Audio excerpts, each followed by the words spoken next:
तो नहले पे दहला में आगे ये कि यूपी में कांग्रेस की कमान संभाल रही प्रियंका गांधी की कुछ तस्वीरों पर विवाद हो रहा है। प्रियंका के सामने कुछ बच्चों ने पीएम मोदी के बारे में अपशब्द कहे तो बाल आयोग ने प्रियंका को नोटिस थमा दिया। वहीं सांपों के साथ खेलने पर भी प्रियंका फंस गई हैं। पेटा ने प्रियंका के खिलाफ चुनाव आयोग जाने की तैयारी कर ली।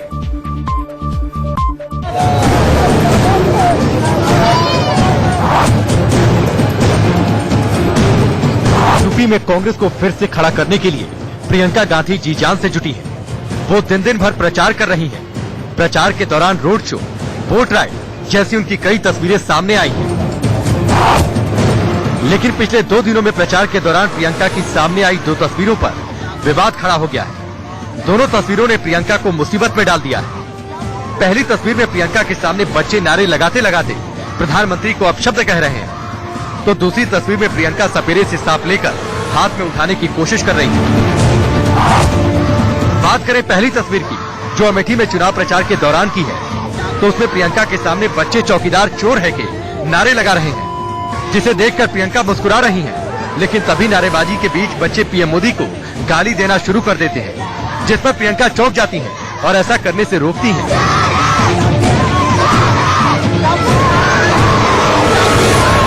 हालांकि इस तस्वीर के वायरल होने के बाद प्रियंका गांधी की शिकायत बाल आयोग ने इलेक्शन कमीशन से की है। वहीं इस वायरल वीडियो पर सियासत भी तेज हो गई है। स्मृति ईरानी ने ट्वीट करते हुए प्रियंका पर तंज कसा और कहा कि सोचिए, एक प्रधानमंत्री को कितना कुछ सहना पड़ता है। क्या इससे लुटियंस वालों में गुस्सा दिखाई दिया? ये उनकी सभ्यता है। बेसिकली उन्होंने देश को बताया, ये हमारा संस्कार है कि हम छोटे छोटे बच्चों को इकट्ठा करेंगे और देश के प्रधानमंत्री को भद्दी गालियां दिलवाएंगे। मैं तो बहुत खुश हूं कि इस बार नकाब हट गया उनके चेहरे से। प्रियंका का एक और वीडियो सामने आया है, जिसमें वो सांप के साथ खेलते हुए नजर आई हैं। ये वीडियो रायबरेली में चुनाव प्रचार के दौरान का है। प्रियंका का ये वीडियो भी सोशल मीडिया पर जमकर वायरल हो रहा है, लेकिन साथ ही उनके लिए मुसीबत का सबब भी बन चुका है, क्योंकि जानवरों की रक्षा के लिए काम करने वाली संस्था पेटा ने प्रियंका के इस वीडियो से आपत्ति जताई है। पेटा के प्रतिनिधियों का कहना है कि चुनाव आचार संहिता के मुताबिक जानवरों का चुनाव प्रचार में इस्तेमाल नहीं किया जा सकता। वहीं कांग्रेस का कहना है कि सांप के साथ प्रियंका कोई प्रचार नहीं कर रही थी, बल्कि सपेरों से मुलाकात कर रही थी। मतलब 2 दिनों में प्रियंका की 2 तस्वीरें सामने आई और दोनों पर विवाद हो गया। ये दोनों मामले बढ़ते हैं तो प्रियंका को सफाई देने के लिए चुनाव आयोग के सामने हाजिर होना पड़ सकता है, और अगर आयोग उनके जवाब से संतुष्ट नहीं हुआ तो प्रियंका के खिलाफ एक्शन भी ले सकता है।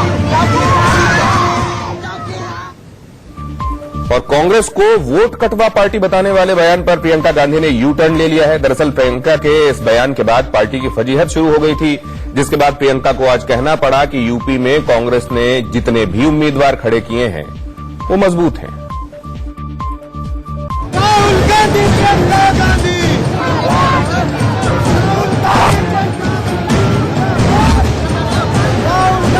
हमने खास तौर से ये ध्यान दिया है कि हम कहीं किसी भी तरह से बीजेपी की मदद न करें।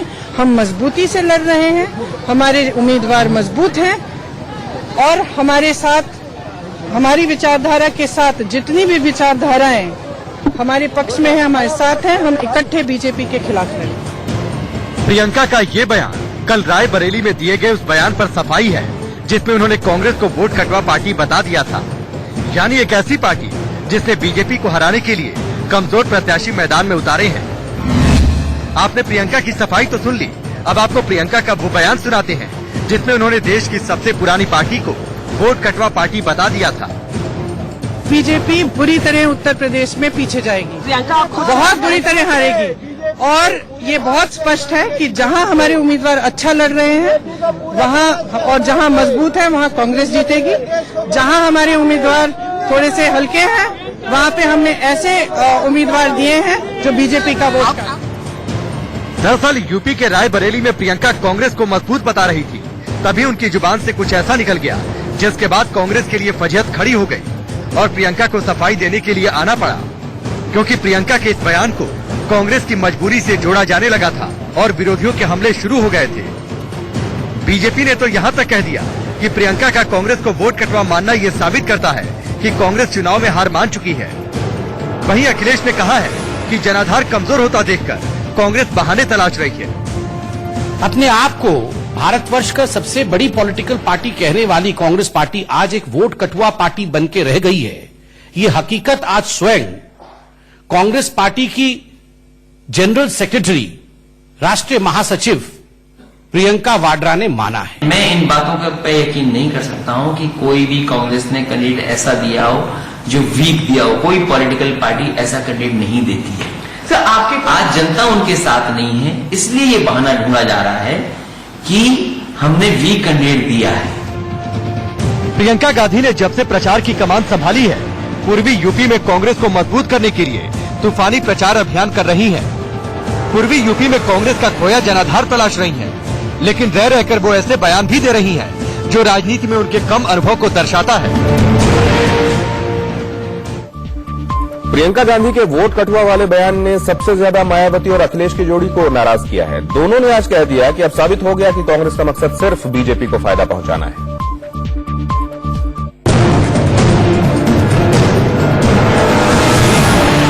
यूपी में मायावती और अखिलेश की सॉलिड जोड़ी है। ये जोड़ी यूपी में 60+ सीटें जीतने का टारगेट लेकर चल रही है, लेकिन कांग्रेस महासचिव प्रियंका गांधी के बयान ने इस जोड़ी को नाराज कर दिया है। प्रियंका गांधी ने वोट कटवा वाला बयान दिया तो एसपी बीएसपी फिर हमलावर हो गई। मायावती और अखिलेश यादव ने कांग्रेस पर पलटवार किया है। मायावती ने तो ये भी कह दिया कि कांग्रेस और बीजेपी दोनों मिलकर गठबंधन के खिलाफ काम कर रहे हैं। कांग्रेस पार्टी भी यहाँ एसपी व बीएसपी के बने गठबंधन के बारे में बीजेपी की तरह ही अनाप शनाप भाषा बोलने लगी है।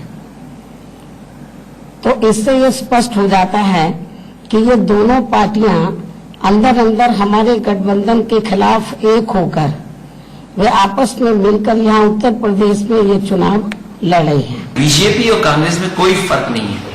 जो बीजेपी है वही कांग्रेस है, जो कांग्रेस है वही बीजेपी। बहुजन समाज पार्टी और आरएलडी ने ही मुकाबला किया है बीजेपी का।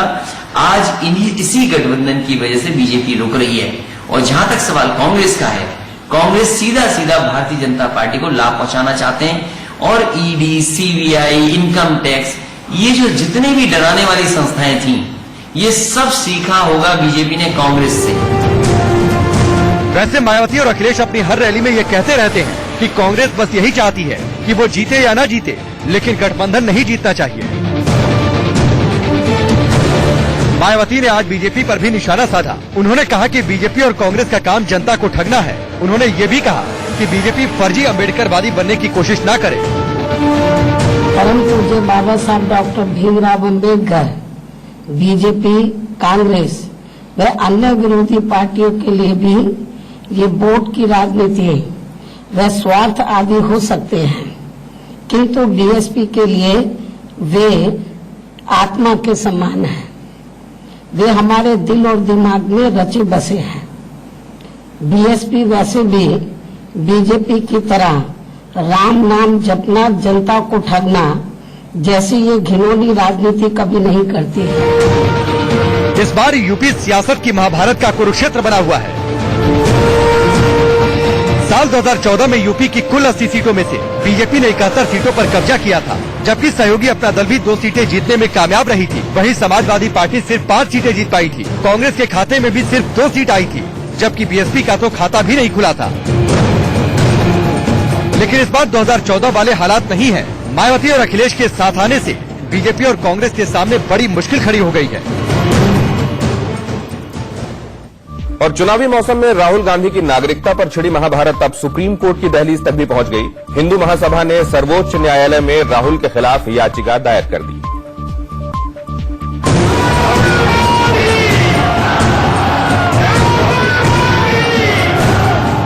ये उसी याचिका की तस्वीरें हैं जो हिंदू महासभा ने सुप्रीम कोर्ट में दायर की हैं। हिंदू महासभा ने अपनी अर्जी में दावा किया है कि राहुल गांधी के पास ब्रिटिश नागरिकता है। इसी आधार पर हिंदू महासभा ने राहुल गांधी का नामांकन रद्द करने की भी मांग कर डाली। एक याचिका दाखिल की गई है जिसमें श्री राहुल गांधी जी राष्ट्रीय अध्यक्ष अखिल भारतीय कांग्रेस के नॉमिनेशन पेपर को, जो अमेठी लोकसभा सीट और वायनाड लोकसभा सीट से चुनाव लड़ रहे हैं, उसे रद्द करने की याचिका दी गई है। इस आधार पर कि वो भारत के नागरिक नहीं हैं। उन्होंने एक बैकटॉप्स नाम की एक कंपनी जो लंदन में रजिस्टर कराई है, उस कंपनी की वो डायरेक्टर हैं। दरअसल 30 अप्रैल को गृह मंत्रालय ने नागरिक विवाद पर राहुल गांधी को नोटिस जारी कर जवाब मांगा था। बीजेपी सांसद सुब्रमण्यम स्वामी ने आरोप लगाया था कि राहुल गांधी ब्रिटिश नागरिक हैं और लंदन में रजिस्टर्ड कंपनी के डायरेक्टर हैं। गृह मंत्रालय की तरफ से जारी नोटिस में लिखा गया था, सुब्रमण्यम स्वामी की तरफ से मिली शिकायत में कहा गया है कि 2003 में ब्रिटेन में बैकअप्स लिमिटेड नाम की कंपनी का रजिस्ट्रेशन हुआ था। इस कंपनी का पता 51 Southgate street, Winchester, Hampshire SO23 NEH है और आप कंपनी के निदेशक और सचिव थे। कंपनी के 10 अक्टूबर 2005 और 31 अक्टूबर 2006 में फाइल किए गए वार्षिक रिटर्न में आपकी जन्म तिथि 19 जून 1970 बताई गई है और नागरिकता ब्रिटिश बताई गई है। 17 फरवरी 2009 को डिसोल्यूशन एप्लीकेशन के समय भी आपकी नागरिकता ब्रिटिश बताई गई है। आप इस बारे में 15 के अंदर अपना पक्ष रखें। हालांकि राहुल गांधी की नागरिकता पर सवाल उठते ही प्रियंका गांधी ने बीजेपी पर पलटवार किया था। पूरे हिंदुस्तान को मालूम है कि राहुल गांधी हिंदुस्तानी है, पूरे हिंदुस्तान को मालूम है। उनके सामने पैदा हुआ, उनके सामने उसकी परवरिश हुई, उनके सामने वो बड़ा हुआ, सबको मालूम है। क्या बकवास है ये। लेकिन चुनावी समर में उठे इन आरोपों पर विरोधी जमकर हमला बोल रहे हैं। संघ ने तो राहुल के साथ साथ प्रियंका पर भी सवाल उठा दिए। जनता ने इस धोखे को समझना चाहिए। राहुल की नागरिकता और निष्ठा पर प्रश्न है, प्रियंका के जनता के प्रति ईमानदारी पर भी प्रश्न है और ऐसे में जनता ने कांग्रेस को सबक भी सिखाना चाहिए। वैसे अमेठी में राहुल गांधी के नामांकन पत्र पर भी नागरिकता को लेकर सवाल उठाए गए थे, जिन्हें चुनाव आयोग ने खारिज कर दिया था। दावे अपनी जगह और उनकी सच्चाई दूसरी तरफ। लेकिन इस तरह के आरोपों का सियासी इस्तेमाल खूब होता है।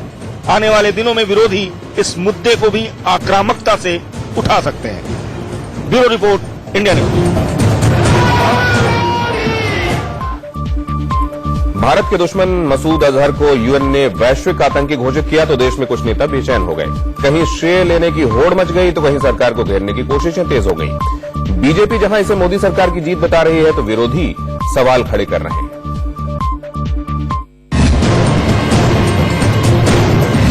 जैश ए मोहम्मद के सरगना मसूद अजहर के खिलाफ 10 साल से जारी लड़ाई में भारत ने फतह हासिल कर ली।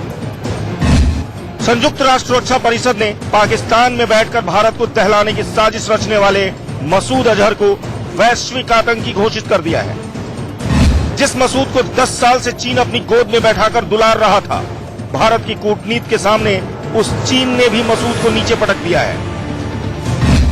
आतंकवाद के खिलाफ लड़ाई में पूरी दुनिया भारत के साथ खड़ी है। लेकिन चुनावी मौसम में आई इस खबर पर सियासी घमासान भी जारी है। बीएसपी सुप्रीमो मायावती ने कहा है कि मसूद अजहर को मेहमान बनाकर रखने वाली बीजेपी अब चुनाव के वक्त उसके नाम से फायदा लेना चाह रही है। कि पीएम श्री नरेंद्र मोदी पिछले 5 वर्षों तक पाकिस्तान के खिलाफ खामोश बने रहे और अब चुनाव के समय में सारी बहादुरी दिखाने का प्रयास कर रहे हैं ताकि अपनी सरकार की घोर विफलताओं पर से, अपनी सरकार की घोर कमियों में विफलताओं पर से लोगों का ध्यान बांटा जा सके। पहले बीजेपी की सरकार ने मसूद अजहर को मेहमान बनाकर जेल से ही नहीं बल्कि विदेश ले जाकर छोड़ा और अब चुनाव के समय में उसी के नाम पर वोट बटोरने की कोशिश की जा रही है, जो अति निंदनीय है। बीएसपी के अलावा अन्य पार्टियां भी मोदी सरकार को घेरने में जुटी हैं। भोपाल से कांग्रेस प्रत्याशी और कभी मसूद अजहर को जी कहकर संबोधित करने वाले दिग्विजय सिंह ने पीएम मोदी पर तंज कसा है। वहीं आरजेडी और एनसीपी भी कह रही है ये अकेले मोदी सरकार की जीत नहीं है। प्रधानमंत्री पाकिस्तान के वो दोस्ती जता रहे हैं मोदी जी के साथ, तो दाऊद इब्राहिम, हाफिज सईद और मसूद अजहर को तत्काल भारत को सौंप देना चाहिए। अयोध्या में भाषण दे रहे थे कि 14 के बाद धमाका नहीं सुना इस मुल्क ने। इतने धमाके सुने प्रधानमंत्री जी, शायद आपके कान नहीं सुन पा रहे थे। जब आप ये बोल रहे थे चंद मिनटों के अंदर गडचिरोली हो गया, तो मैं समझता हूं कि प्रधानमंत्री को आत्मनिर्भरता में व्यक्ति केंद्रित विमर्श से आगे बढ़ना होगा। ये चीजें सरकारें कोई हो, दल कोई हो, जहां मुल्क के महफूज रखने का मसला, आतंकवाद का मसला है, वहां पर पूरा स्वर एक होना चाहिए। जहां प्रधानमंत्री जी पार्टीजन हो जाते हैं, मगर चाइना ने इसको हर बार रोक दिया। चाइना इससे पहले 2-3 बार 4 बार पाकिस्तान की तरफ झुकाव रहा उसका। आखिर में जब पूरे विश्व का उन पर दबाव आया, अमेरिका की तरफ से दबाव आया और मुल्कों से दबाव आया, तो अभी उन्होंने ये बात तय कर ली कि ठीक है, अजहर मसूद को ब्लैकलिस्ट करने में उनकी भी सहमति आ गई है। सियासत और सियासत बयानबाजी बुर्के पर भी लगातार जारी है और अब इसमें जावेद अख्तर भी कूद पड़े हैं। उन्होंने कहा है कि बुर्के पर प्रतिबंध लगता है तो फिर घूंघट के बारे में भी सोचना चाहिए।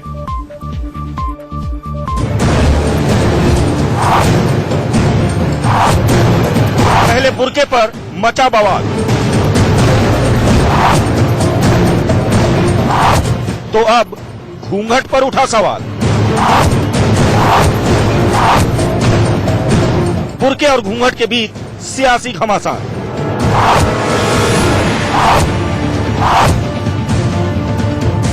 लोकसभा चुनाव की सरगर्मियों के बीच धार्मिक मसले सियासत में हावी होते दिख रहे हैं। बुर्के पर प्रतिबंध को लेकर उठी मांग के बाद अब घूंघट पर भी बैन लगाने की मांग उठने लगी है।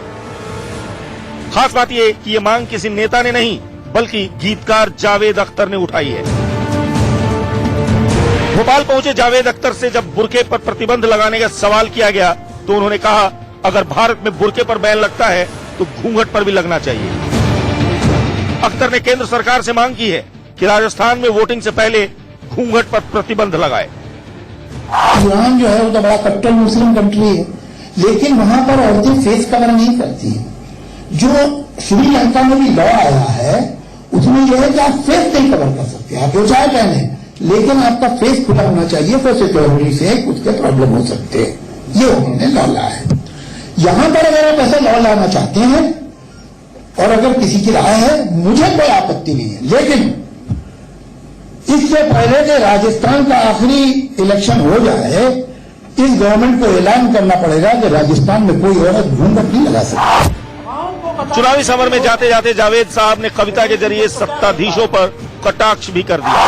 किसी का हुक्म है दरिया की लहरें जरा ये सरकशी कम कर लें, अपनी हद में ठहरें। उभरना फिर बिखरना और बिखर कर फिर उभरना, गलत थे उनका ये हंगामा करना। बुर्के के नहले पर घूंघट का दहला। एक छोटा सा ब्रेक, हाजिर होते हैं। ब्रेक के बाद स्वागत है आपका। एक बड़ा खतरा तेजी से हिंदुस्तान की तरफ बढ़ चला है जिसका नाम है फैनी चक्रवाती तूफान। फैनी सबसे पहले उड़ीसा के तटीय इलाकों से टकराएगा और फिर आंध्र प्रदेश और पश्चिम बंगाल के कुछ इलाकों में तबाही मचा सकता है। लेकिन इस बीच ओडिशा के जगन्नाथपुरी में एक घटना को फैनी तूफान से जोड़ा गया है। जगन्नाथ धाम का ध्वज तेज हवा में उड़ गया, जिसे मंदिर के पुजारियों ने अपशकुन माना है। कहा जा रहा है कि ध्वज का उड़ना बड़े खतरे की दस्तक है।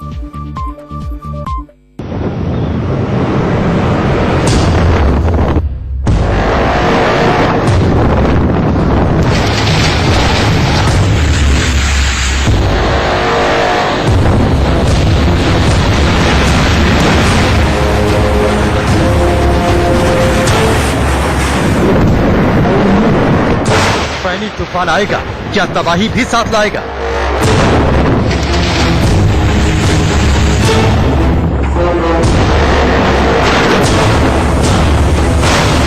फैनी तूफान आएगा, क्या जगन्नाथपुरी में बर्बादी लाएगा?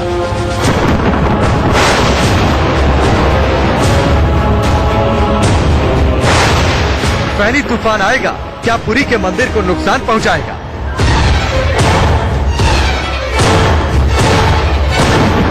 फैनी के आने से पहले ओडिशा में तेज हवाएं चलने लगी है, लेकिन अभी फैनी के आने में कुछ घंटों का वक्त है।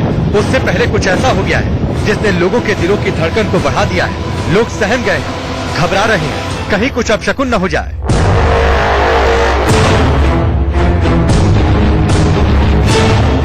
लोगों के डर के पीछे फैनी की आहट तो है ही, लेकिन एक ऐसी घटना हो गई जो जगन्नाथपुरी में आज तक नहीं हुई। जगन्नाथपुरी का झंडा हवा में उड़ गया, फैनी की हवाओं का असर गहरा हो गया। भगवान जगन्नाथ का झंडा भी तेज हवा झेल ना सका। जगन्नाथपुरी में बिना पताका के मंदिर का शिखर सूना है। इस तरह की तस्वीरें पहले कभी नहीं आई, लेकिन अब आई हैं, तो उससे जुड़े कई अंधविश्वास भी सामने आने लगे हैं। कहा जाने लगा है पताका के हवा में उड़ने से बड़ा अपशकुन हो सकता है। कई तरह के सवाल उठने लगे हैं। क्या पताका उड़ने से आएगी कयामत? क्या पताका उड़ जाना मंदिर पर संकट की आहट है? क्या पताका उड़ने से भक्तों की आस्था पर मुसीबत है? क्या पताका उड़ जाने से जगन्नाथपुरी में समंदर रौद्र रूप धारण करेगा? क्या पताका उड़ने के अपशकुन से जगन्नाथपुरी जलमग्न हो जाएगी? जैसा कि सुनने में आया है कि सुबह 8 बजे झंडा उड़ गया है, तो वो बाबा का झंडा पहले से जाके रक्षा के लिए निकल चुका है, तो किसी प्रकार की कोई आपदा नहीं आने वाली है, कोई परेशानी की बात नहीं है। और जो भी होगा जगन्नाथ जी सब बढ़िया करेंगे। समुद्र में भी गए हम लोग, तो वहाँ पे भी जाने के लिए मना कर रहे हैं। पुलिस है पूरी वहाँ पे, और ये तैराक लोग भी रस्सी बांध के रखी हुई है, वहाँ जाने से मना कर रहे हैं। तो इसका हम लोग भी पालन कर रहे हैं, नहीं जा रहे वहाँ पे, नहीं नहा रहे, नहाने नहीं दे रहे, नहीं जा रहे हैं वहाँ पे।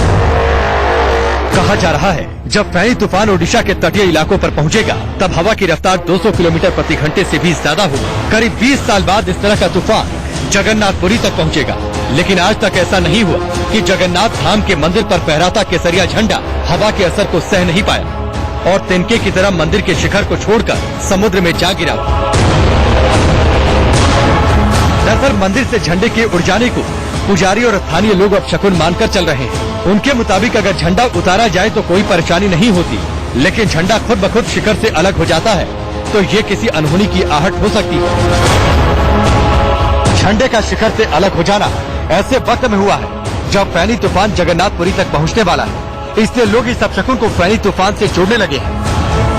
काल से हम देख रहा हूँ नील चक्र के ऊपर एक चिल बसरा उड़ रहा है, और काल से मंदिर ऊपर है, तो इसीलिए हम लोग पुरी में और जो सभात लोग जानते हैं कि कुछ विपद आया है, और इसके बाद में मंदिर की जो झंडा है उड़ भी उड़ गया है, तो जरूर कोई विपद पुरी में आया है। तो ऐसा क्यों सोचते हैं? क्योंकि जो सिग्नल है, जो भगवान की सिग्नल है, वो जब भी आता है तो ऐसा सिग्नल आता है। जब भी चिल नील चक्र के ऊपर उड़ता है, बैठता है, तो तब कोई अशुभ शुभ संकेत देता है। ये कि जो मुसीबत आने वाले हैं, सुदर्शन चक्र ने झंडा को भेजा है रुकने के वास्ते। पुरी में ना तो कुछ होता है ना कुछ होने वाला है। पुरी वो एक आस्थान है जगन्नाथ धाम में, यहाँ कुछ होता ही नहीं है। इसके पहले प्रशासन ने जो तत्पर दिखा रहे हैं, जो भयभीत लोगों को भयभीत लोगों को करा रहा है, वो केवल उनकी व्यवस्था के लिए, नहीं तो ऐसा हम लोग मानते हैं कि जब भी कोई बाज वगैरह मंदिर में उड़ते हैं तो कुछ मुसीबत आता है।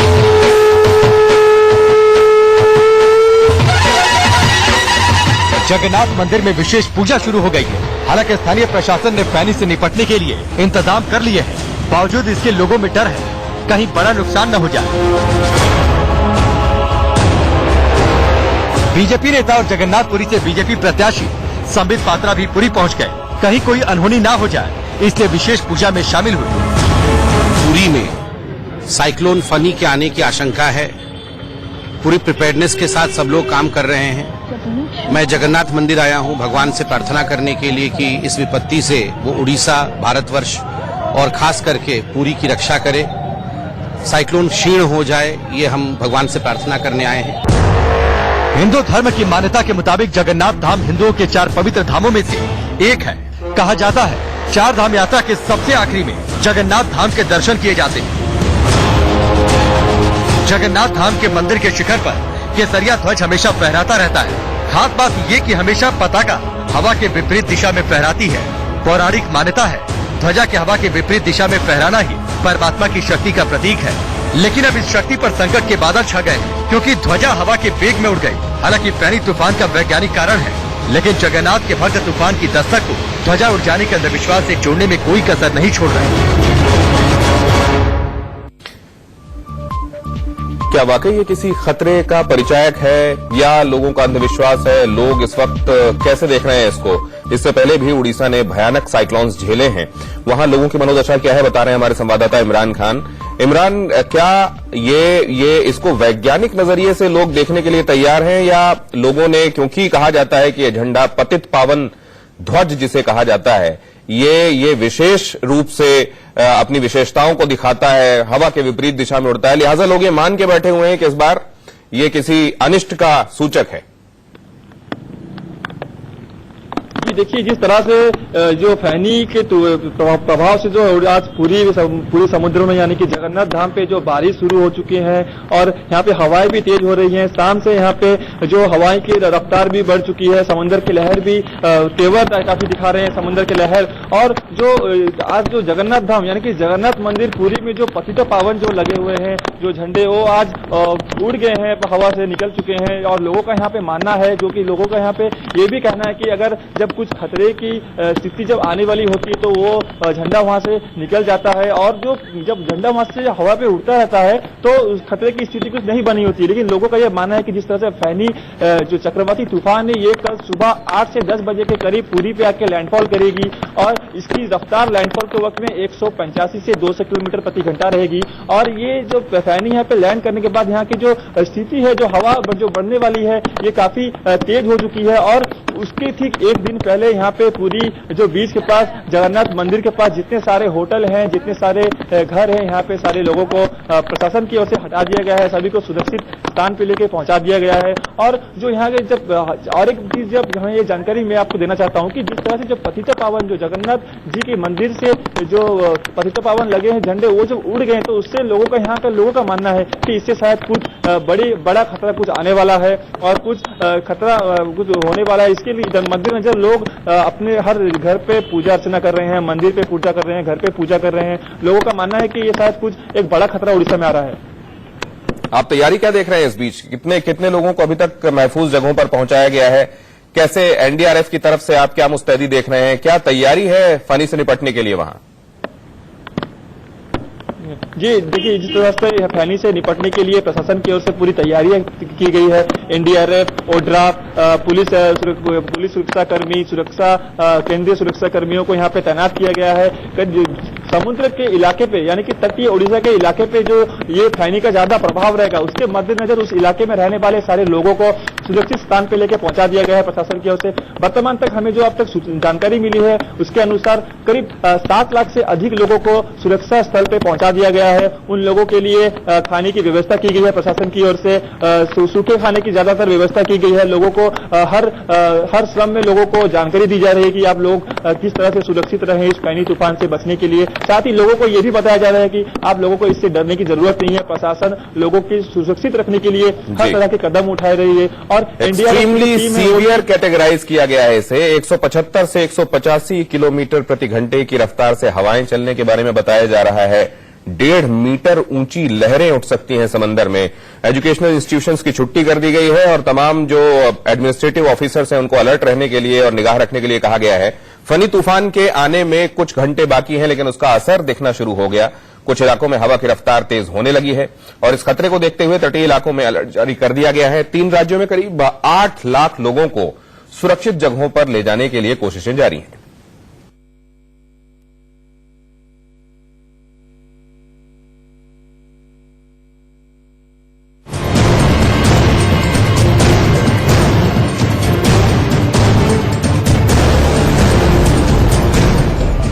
जैसे जैसे हवाओं की रफ्तार तेज हो रही है, उड़ीसा के तटीय इलाकों पर रहने वाले लोगों की सांसें तेज होने लगी हैं। हालांकि हवाएं अभी अपनी रफ्तार में भी नहीं हैं, लेकिन हर घंटे में रफ्तार तेज हो जाती है। बात यही खत्म नहीं होती।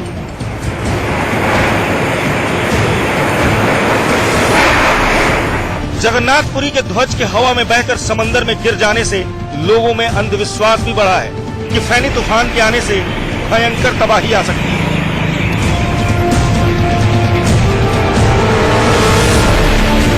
आसमान पे काले बादल छाए हुए हैं और यहाँ पे बारिश भी हो रही है। और जिस तरह से हम अभी यहाँ मौजूद हैं पुरी के पास या पुरी बीच के पास, जिस तरह से आप देख रहे हैं कल से जो शुरू होने वाली है यहाँ पे चक्रवाती तूफान जिसका नाम है फोनी, वो कल सुबह 8 से 10 बजे के बीच में पुरी पे आके लैंडफॉल करेगी, जो हमें आके आज तक जानकारी मिली है। फनी तूफान का असर दक्षिण भारत के कई राज्यों में दिखने के आसार हैं। खासतौर से उड़ीसा में फैनी से ज्यादा तबाही हो सकती है, इसलिए प्रशासन ने तूफान से निपटने की तैयारी कर ली है। तटीय इलाकों से लोगों को किसी दूसरी जगह पर जाने के लिए अनाउंसमेंट की जा रही है। আপনারা সমুদ্র থেকে দূরে সরে যান, নিরাপদ স্থানে আশ্রয় নিন। আগামী 72 ঘন্টার মধ্যে ভয়াবহ ঘূর্ণিঝড় ফেনী সমুদ্র উপকূলবর্তী এলাকায় আছড়ে পড়তে পারে। मौसम विभाग के मुताबिक तटीय राज्य उड़ीसा, आंध्र प्रदेश, पश्चिम बंगाल में फैनी का सबसे ज्यादा असर देखा जाएगा, लेकिन फैनी सबसे ताकतवर उड़ीसा में ही होगी, जहां सबसे पहले तटीय इलाकों से टकराने की संभावना है। फनी अब धीरे धीरे प्रचंड रूप ले चुका है, इसका असर उड़ीसा में भी ज्यादा दिखाई देगा। इसी वजह से अब आप देख रहे हैं बहुत ज्यादा हवा चलने लगा है, बारिश भी होने लगा है। इस वजह से लोगों के मन में ज्यादा से ज्यादा भय भी संचार होने लगा है। इसी वजह से लोग घर के सामान भी खरीद रहे हैं, कैसे खाएंगे, कैसे बाहर निकलेंगे, ज्यादा बारिश हो जाएगा, उन्हें तकलीफ हो जाएगी। इसी वजह से ज्यादा मात्रा से वो सब्जी खरीद रहे हैं। हम अभी है भुवनेश्वर की सबसे बड़े मार्केट में, आप मेरे पीछे देख रहे होंगे कितने लोगों का भीड़ है।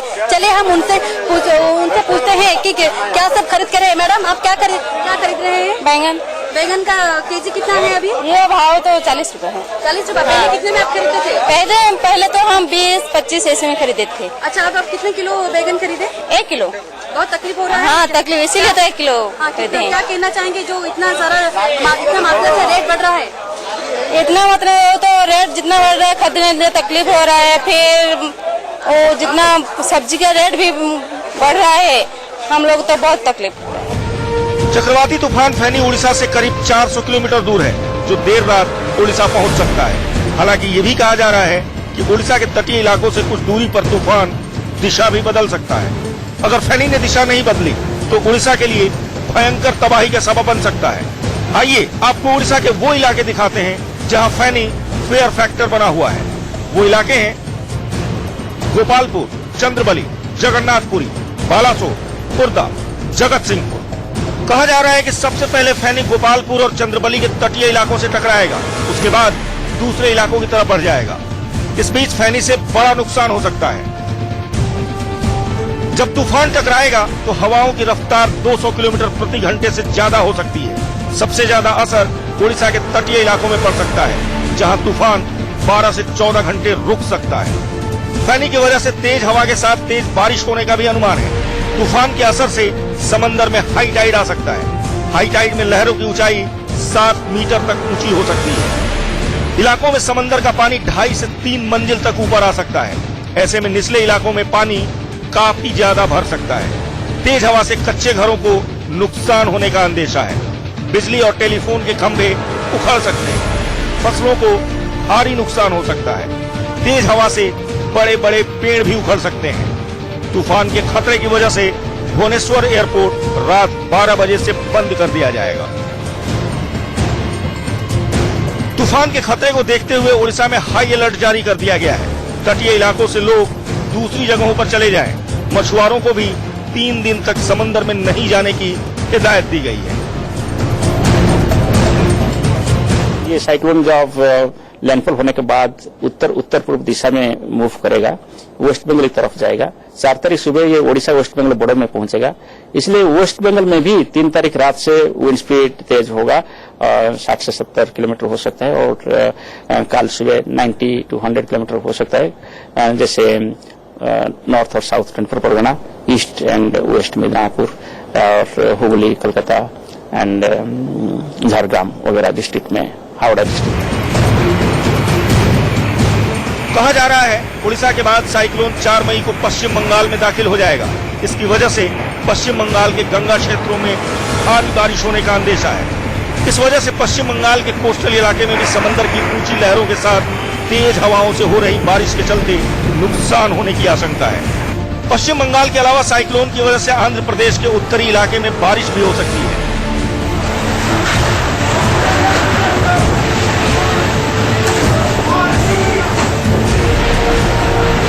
उड़ीसा प्रायोरिटी लिस्ट में रहेगा, क्योंकि लैंडफॉल उड़ीसा में साइक्लोन का होने वाला है। 340 करोड़ यहां पर सुरक्षा के लिए पहले से दिया गया है। 2 हेलीकॉप्टर की मांग राज्य सरकार ने की थी, वह भी दिया गया है। बाकी जो भी आवश्यकताएं रहेंगी उन सब आवश्यकताओं को केंद्र सरकार पूरी करेगी। यहां पूरी में आने से पहले हम टेलीकॉम डिपार्टमेंट से बात हुई, रेलवे डिपार्टमेंट से बात हुई है, हमारी इलेक्ट्रिसिटी डिपार्टमेंट से बात हुई है, पेट्रोलियम विभाग से बात हुई है। खुद धर्मेंद्र प्रधान जी भी इसको देख रहे थे, ताकि किसी प्रकार का यहाँ एक अफरा तफरी का माहौल न बने और सब समन्वय के साथ हम आगे बढ़ सकें। वैज्ञानिकों के मुताबिक उड़ीसा और पश्चिम बंगाल के बाद फैनी तूफान कमजोर पड़ जाएगा, लेकिन इसका असर दार्जिलिंग, सिक्किम, अरुणाचल प्रदेश, असम और मेघालय में बारिश के रूप में होगा, जिससे कम से कम वहां के लोगों को घबराने की जरूरत नहीं है। कुल मिलाकर सबसे ज्यादा खतरा भगवान जगन्नाथ की नगरी पुरी और उड़ीसा के दूसरे इलाकों को है। हालांकि रेस्क्यू और राहत कार्यों के लिए प्रशासन ने पूरी तैयारी की हुई है, लेकिन कुदरत के कहर का अंदाजा लगाना मुश्किल है। उसकी तीव्रता कितनी होगी और वो किस कदर घातक हो सकती है। Bureau report, India news. असल में पिछले 20 साल में फनी को सबसे खतरनाक चक्रवाती तूफान कहा जा रहा है। 3 राज्यों में फनी तबाही मचा सकता है, इसलिए स्थानीय प्रशासन ने काफी तैयारियां की हैं। एनडीआरएफ की 100 से ज्यादा टीमें तैनात कर दी गई हैं। किसी भी परिस्थिति से निपटने के लिए एयरफोर्स और नेवी भी अलर्ट पर है। सभी यात्रीगण को सूचित किया जाता है, आज रात 8 बजे के बाद सभी ट्रेन कैंसिल की गई है। समंदर में उफान आएगा जब फैनी तूफान आएगा। कहा जा रहा है फैनी उड़ीसा में कल सुबह 9 बजे से 11 बजे के बीच दस्तक दे सकता है। बताया जा रहा है कि महातूफान की रफ्तार 170 से 190 किलोमीटर प्रति घंटे तक हो सकती है, जो 205 किलोमीटर प्रति घंटे तक भी पहुंच सकती है। उड़ीसा सरकार ने तूफान फेनी के मद्देनजर सभी स्कूल कॉलेजों को अगले 2 दिन के लिए बंद करने का आदेश दिया है। इसके अलावा सरकारी अधिकारियों और डॉक्टरों की छुट्टी 15 मई तक रद्द कर दी गई है। इलाकों में रहने वाले लोग हैं, उनको यहाँ से बाहर जाने की, दूर जाने की उनको सलाह दी गई है। उनको साफ तौर पर उनसे अपील की जा रही है कि तटवर्ती स्थानों से दूर चले जाएं, क्योंकि उस वक्त काफी ज्यादा नुकसान भी हो सकता है। इसी के चलते मछुआरों को समुद्र में जाने के लिए साफ तौर पर मना कर दिया गया है।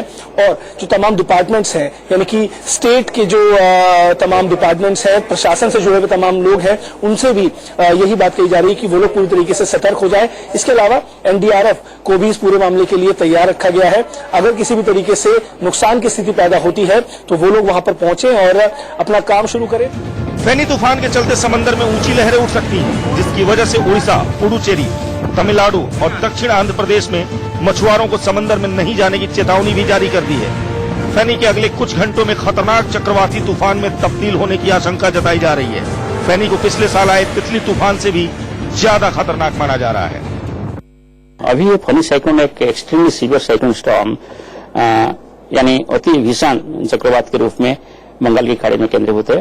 पुरी से दक्षिण दक्षिण पश्चिम दिशा पे लगभग 360 किलोमीटर, पुरी से दक्षिण दक्षिण पश्चिम दिशा पे लगभग 360 किलोमीटर दूरी पे केंद्रीभूत है। ये अभी उत्तर उत्तर पूर्व दिशा पे मूव कर रहा है। हमारी उम्मीद है कि कल अपराह्न में यानी 12 बजे के बाद कोई भी टाइम पर ये तट को पार कर सकता है, और जब ये तट पार करेगा इसका विंड स्पीड 170 से 180 और गस्टिनेस में 200 किलोमीटर प्रति घंटा हो सकता है। एनडीआरएफ की आंध्र प्रदेश में 41 टीम, उड़ीसा में 28 और पश्चिम बंगाल में 5 टीमों को तैनात कर दिया गया है। भारतीय नौसेना और कोस्ट गार्ड को तैयार रहने के लिए कहा गया है। ईस्ट कोस्टर्न रेलवे ने 2 दिन के लिए तटीय इलाकों से सारी ट्रेनें रद्द कर दी हैं। उड़ीसा में 178 साइक्लोन सेंटर खोले गए हैं। 35 स्कूलों को बंद कराकर वहां राहत कैंप बनाए गए हैं। सिर्फ जगन्नाथपुरी में ही 11 एनडीआरएफ की टीम तैनात की गई है। पुरी के होटल और धर्मशालाएं खाली करा दिए गए हैं। साइक्लोन मैनेजमेंट प्लान जो होता है इमरजेंसी का, उसको फुली एक्टिवेट कर दिया गया है।